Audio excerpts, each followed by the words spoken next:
Welcome to another edition of the Callahan Connection. I have as my guest today Paul Chase.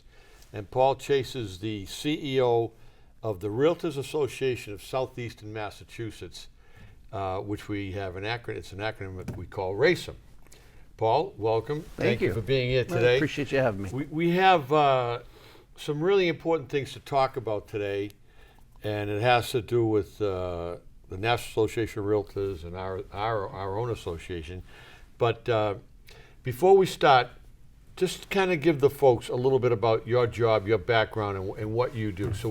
And then we'll go into some of the things we're going to discuss in deep. Sure. So a lot of consumers don't understand what the Realtor Association does. On the local level, I call it like the Chamber of Commerce for real estate agents, right? That's what we do. We provide education, advocacy, networking opportunities and things like that.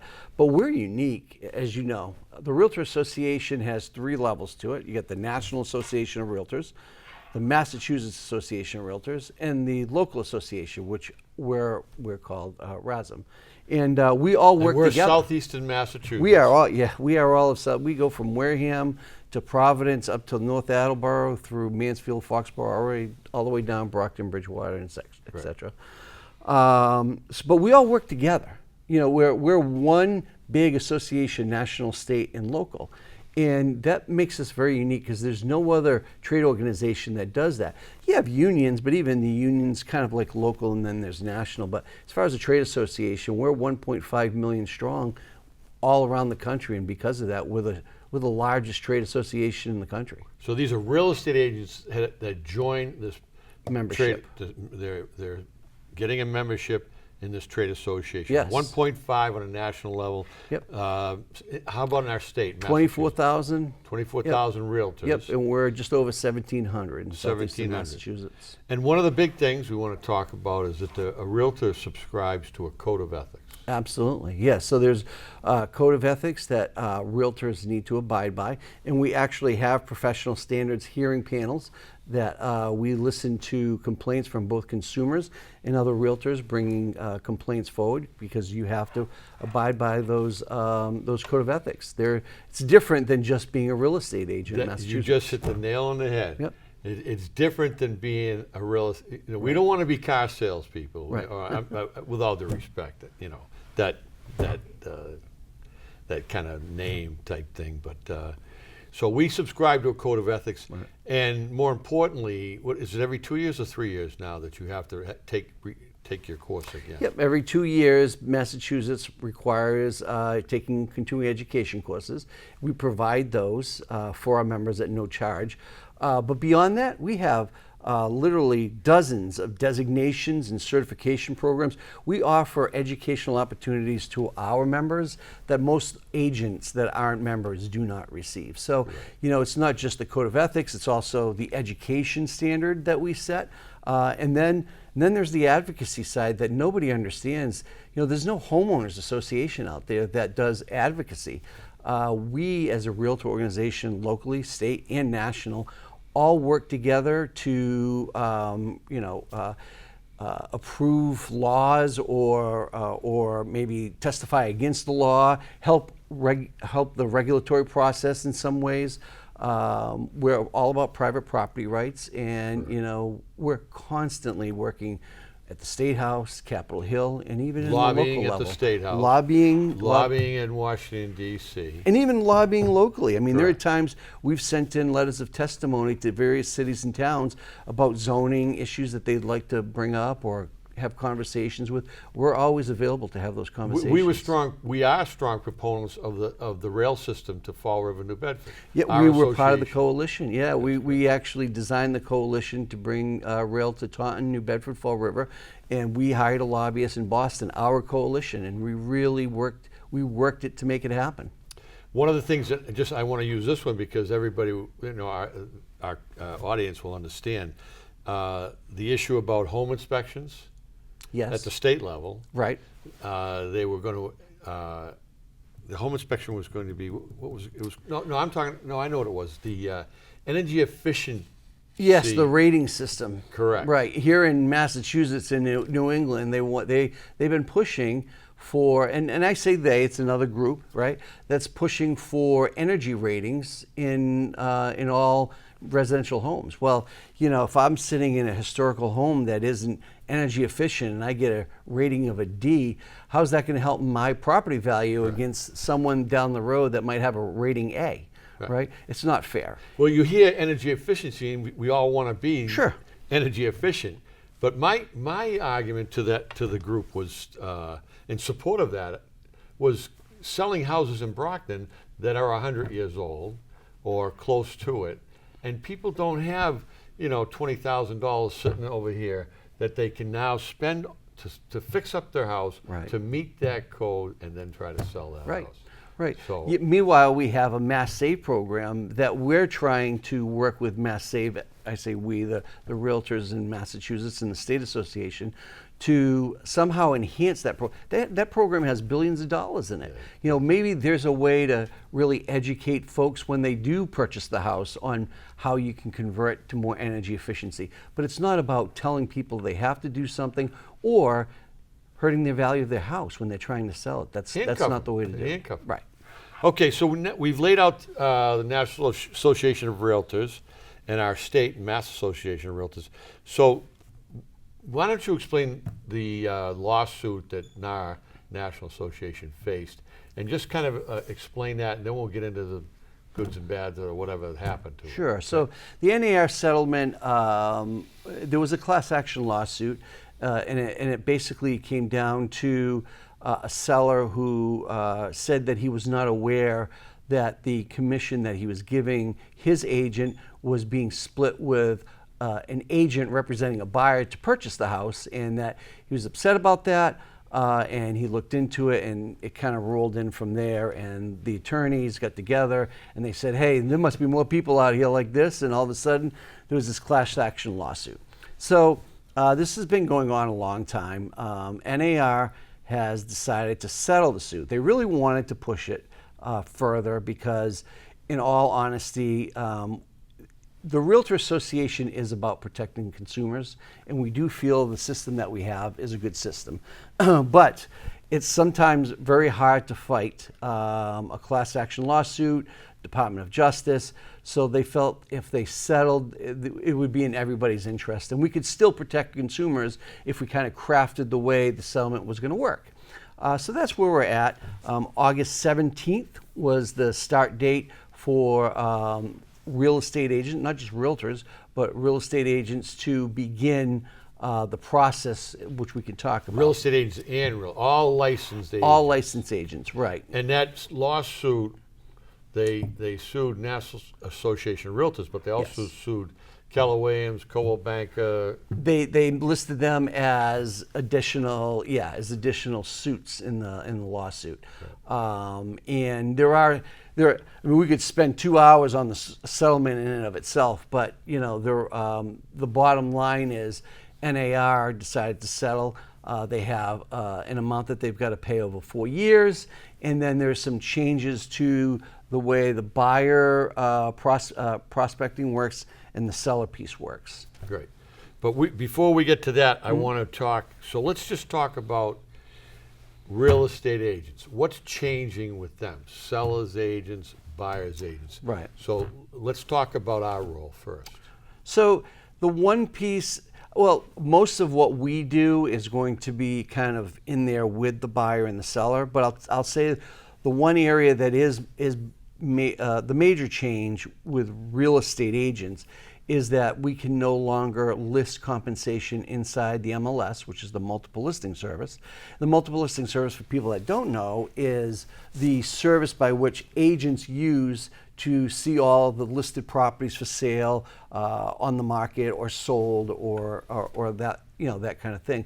And it had at one time a commission where you put, this is what you'd be offering a buyer's agent for, to bring in a buyer. And part of the settlement said that can no longer happen, which again, I personally think it's better to have the information out there, but that's my own opinion. It wasn't thought to be that way, so now the commission won't be inside the MLS necessarily, but what that'll do is that'll require a buyer's agent to talk to a seller's agent and say what is the negotiated commission on this? What can we negotiate? And But more importantly, it starts the way this lawsuit. We have to explain to the sellers. Like, if, for instance, Sure. I'm a listing agent. I'm going to sit and talk with you about selling your home. So we've developed in our group, in our company, what we call a flow chart. Yeah. Pretty simple. You have this choice here, where you can offer compensation to a buyer agent. Yep. You have this choice over here where you're not going to offer compensation. And that's really the key now. We have to explain to the sellers where the money's going. So And their responsibility. They're not necessarily responsible for paying a buyer agent, which is how we got into the mess. Correct. In the beginning. So right, but it really is the same. The difference is that now the seller, the listing agent, needs to be a little more conscientious about explaining the whole thing, and then making sure the seller understands the forms that they're filling out. Right? It used to be But they don't have to offer compensation. But they never had. They could decide that they didn't want to, but that wasn't really explained like it has to be now. Well, that's the point, because people would say to me, well, what are you going to get? And so what am I paying for? Right. And back in the old days, we said, okay, it's going to be X, and then we're going to split X. And there was the buyers over here thinking, I don't have to pay anything. Right. Because the seller's going to pay. Sure. So this is what we got ourselves into. Yeah. So on the seller side, the listing agent is required to explain, like you said. There are options. There are actually 3 options. 3 options. One option is you do not offer any compensation to the buyer. Correct. Buyer's agent, right? The second option is you pay a certain amount. The seller pays to the buyer's agent a certain compensation. Correct. The third option is you can allow the seller's agent, listing agent, to compensate the buyer's agent. So there's 3 options that you have available, but you have to make sure that when you talk to the seller understands, the seller agrees, and the seller signs the appropriate forms to authorize the listing agent to do so. Well, I'm going to say there's a 4th. Okay. And I'm going to move over to the buyer's side now, over here on this right side. Yeah, so now we can talk the buyer agent has 2 options, or the buyer has 2 options. The buyer can include the buyer agent compensation in his offer to the seller.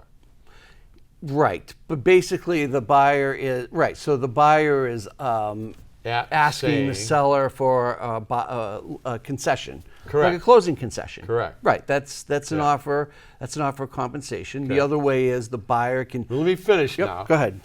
So, here's this buyer rather, making an offer on 42 Main Street, and he puts a certain commission for his agent. The seller can say, I'll sell you the house, but I'm not paying your agent. Right. Okay? Yep. Now it comes back down here, and the buyer agent and the buyer can, here's my point. The buyer can say, okay, well, I'm going to finance this commission. They can include it in the price of the sale of the house, right? So actually, the bank cannot finance the commission. The bank can finance the total mortgage, and the concession can be within the seller side, but the buyer can't. Yeah, so the buyer, when they receive a mortgage by federal law, they're not allowed to finance. You can allow the buyer's agent to be paid by the buyer, from the deal. From the deal, as long as that piece can't be financed specifically. So it's just another way of saying, okay, I'm going to put X amount down, but I'm going to pay my buyer's agent X amount because that's my agreement with that buyer, and I'm going to ask the seller to have this concession to give it back to me. That's a possibility, but you can't have the seller's commission within the contract and allow for the mortgage to finance that piece. That can't happen. There's a regulation on that. Okay, I'm understanding that a little bit different. Yep. Okay, so we're going to go back to the seller agent now Sure. sitting. So we have to make sure that the seller is very clear Right. to what he can do, or he or she can do, or is not obligated to do. Right. Yes, you have to have a good conversation with the seller on how they want to proceed. Right. And in my opinion, it's in their best interest to get that property out to as many people as possible. So, agreeing to compensate a buyer's agent would help to, kind of do that. Otherwise, you might not get it out to everybody that there is. Well, so I'm going to use an example. I'm listing a 3-family. I have listed a 3-family in Brockton, and in talking with the seller, I explained it that way. I said I would encourage you to offer a compensation to the buyer agent in order to increase our audience, because our prospective buyers are not going to have a whole lot of money. They're probably going to be they might do FHA loan or 5% down, or maybe 10, but Right. it's not going to be 50% down, and they're rolling in dough, and they're probably going to live there and have family and things like that. So she did agree to offer a compensation to the buyer agent. Sure. And again, that allows for a larger pool. And, when you don't offer compensation to a buyer's agent, that typically affects first-time home buyers, low to moderate income buyers, That's my point, because right. they don't have the ability to pay a buyer's agent to go in there and help represent them. Right, and specifically FHA financing is 3.5% down, and then sometimes they'll finance closing costs, so that they're not going in with, And that buyer's agent is there to help them, succeed in that deal. Whereas if you come in with nobody, that's, it's up in the air. I mean, every listing agent knows that, if they're not represented, it's a bit scary. Because the listing agent cannot represent the buyer. Now, the listing agent can have a buyer come directly to them as a customer, but they can't represent them. Right. And that's part of being clear when you're talking with the seller. yeah, we get into that dual agency, and It's a mess. That's a mess. Yeah. And when they did that, I think that was done 20 years ago when they changed the listing agent, buyer agent. They split it. And somebody came up with dual agency. And it's like, so we went over the role of agents. Sure. So the consumer is affected by this. Yes. And I'm talking about buyers. Yes. Let's talk about what they have to do now in terms of contracts and things like that. Right. So the buyer, every buyer that looks at a property will need to have something in writing, whether it is an agreement for that buyer to be represented by a buyer's agent, or whether that buyer is just working with that buyer's agent as, like you said, a customer. There's customer and there's client. When you are a client of a buyer's agent, they have a fiduciary responsibility to you. When you're just a customer, there's no fiduciary responsibility But there. you're required to have a contract if You you're are working. still required to have a contract. You have to have something in writing. There needs to be an agreement. Either way. So that's a big change, because buyers are sometimes not used to having an agent and just going to look at properties. Sometimes it's just the mass form that they have to sign. The agency disclosure. Agency disclosure. That's all they used to have to sign. But now they have to sign something which is good. It says to them, yes, you're a client of mine, or no, I don't have a fiduciary responsibility to you. That way it makes it clear for the buyer that the buyer knows where they're at. In signing that doesn't mean that you're obligated. It just means that you understand. Now, if you're signing a buyer's contract, then you're obligated. Correct. A buyer agent agreement. Right. But if you're not signing that, you still have to sign something that says you understand that that agent is not fiduciarily responsible for you. Yeah. So either way, they have to sign something where they didn't have to before. And so I think some of the public may be a little leery and go, well, I've never had to sign anything before. But that's part of the new class action lawsuit. I'm that's been finding settled. that already. Sure. Buyers there's always that buyer picking up the phone and saying, I saw the house on Main Street and I want to go look at it. You show it to me. Right. Well, those types of arrangements are really not going to happen anymore. And even if they do, they need to have an agreement. They need to have an agreement. That way it's spelled out.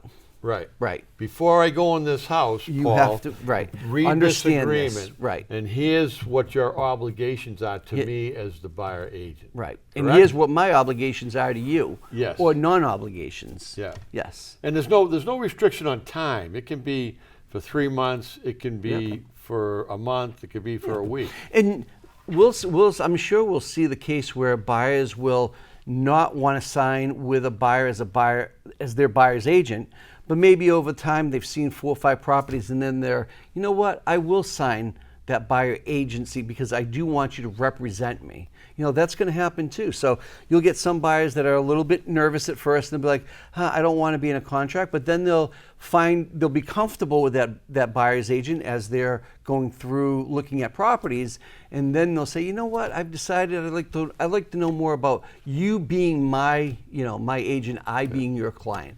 So there'll be a lot of those scenarios happening as well. And they're going to have to understand the compensation factor of this agreement. So That's the whole point of them signing it. yeah, I get the fiduciary relationship and I get the timelines, but that third issue is, for instance, on the listing side, those are the 3 big things. Right. And then there's going to be on the buyer side where there's an explanation of compensation. Right. You're And the again, buyer. How am I going to get paid? Exactly. Am I going to pay you directly, or are you going to get paid out of the proceeds of the house, or are you going to get paid by the seller directly? Correct. And that's a very important conversation. Yes, absolutely. It's already started where if you go to a house and there's no compensation and you sign an offer to purchase, a contract, and the agent's not getting paid, there could be a problem. There could be a problem. Yeah. Now, again, at any time. What do you see as the problem? Yeah. I see that it's going to take, on the consumer side, it's going to take education and information for them to understand that they're going to have to sign agreements no matter what. On the agent side, what I'm saying to buyers agents is, you're just like a listing agent.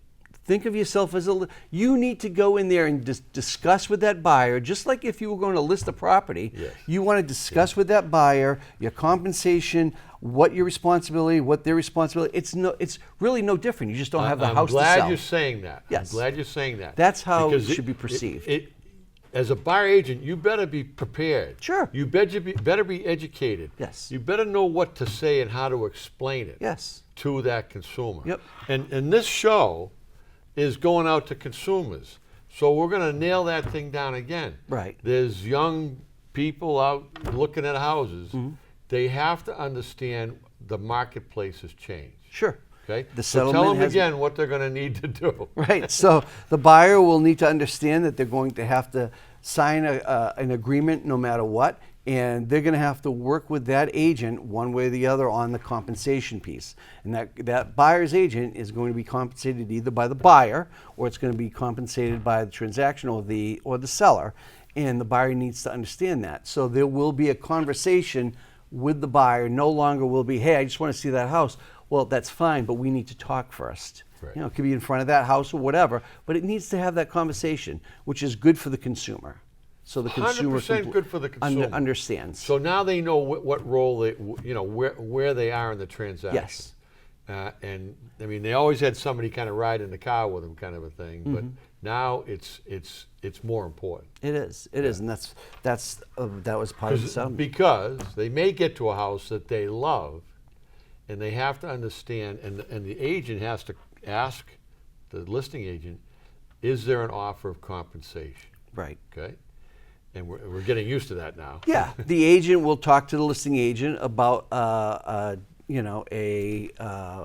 compensation agreement. You know, it's always been negotiable, and it will continue to be negotiable. That's There is correct. no set compensation fee in the marketplace. Right. So the buyer agent can be paid from the seller, and if it's not the contract he has with his buyer has a number there, has an amount, Yeah. a flat fee or a percentage. Right. Right? And that can be worked out. If it's different, it can be worked out between the buyer and the buyer agent. Yes. Correct? Yes. Okay. Well, is it clear as mud? Is that how we're going to say this?